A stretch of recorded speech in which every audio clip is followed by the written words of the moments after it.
know it's been forever since my last A to Z Films Reviews video, but I am here today with M, N and O. And of course with this series, as always, if you have any recommendations for films for the next ones, which will be P, Q and R, do let me know in the comments what you think I should watch. So Mulholland Drive, I'm kind of disappointed. I remember reading in a magazine, I think last year, it was like voted, wasn't it, like the most groundbreaking film or something like that. And I do like David Lynch, I love Eraserhead. And I thought, yeah, I'll give this a watch and I'm going to really enjoy it. I didn't like it at all. I think the main reason I didn't like this is because I don't personally like films where we have multiple stories going on at once, especially if they don't interlink, if there doesn't seem to be a distinct connection between them.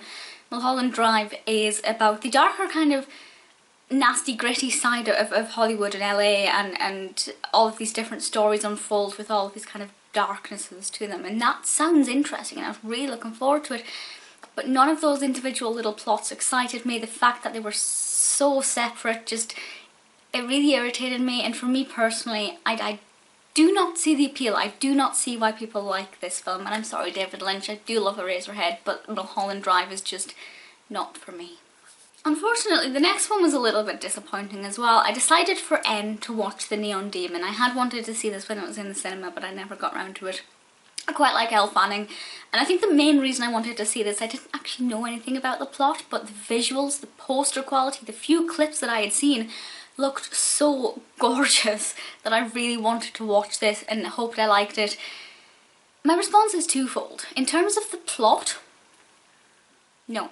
It's about this young girl who is becoming a model and kind of all the dark things that happen to her. Very dark selections for these ones. And it sounds interesting enough, and I guess it is, but it just wasn't really exciting. It wasn't bad, but it wasn't good. It was just kind of irrelevant to my viewing experience, because what I did like about this was the cinematography. I don't think I've ever seen a film so sharp, so in tune with the colours in each frame, and just every colour complemented the other, and if it didn't, it was meant to. It was really effective, and we have like these clean white scenes with this rich blood red, and it's just so striking and so gorgeous to visually enjoy that it kind of made the lack of plot not that much of an issue. But again, would I recommend it? I don't know. As a film, as a story, I wasn't that impressed, but as a piece of art, I thought it was good. And the last one was not what I was planning. I was actually planning on watching the others. I completely forgot that I'd made that decision and decided to sit down and watch Oklahoma. Yes, that's right, I had never seen Oklahoma before. I decided to watch the 1990s version with Hugh Jackman. Not for any reason, just because it was the easiest one I could get hold of.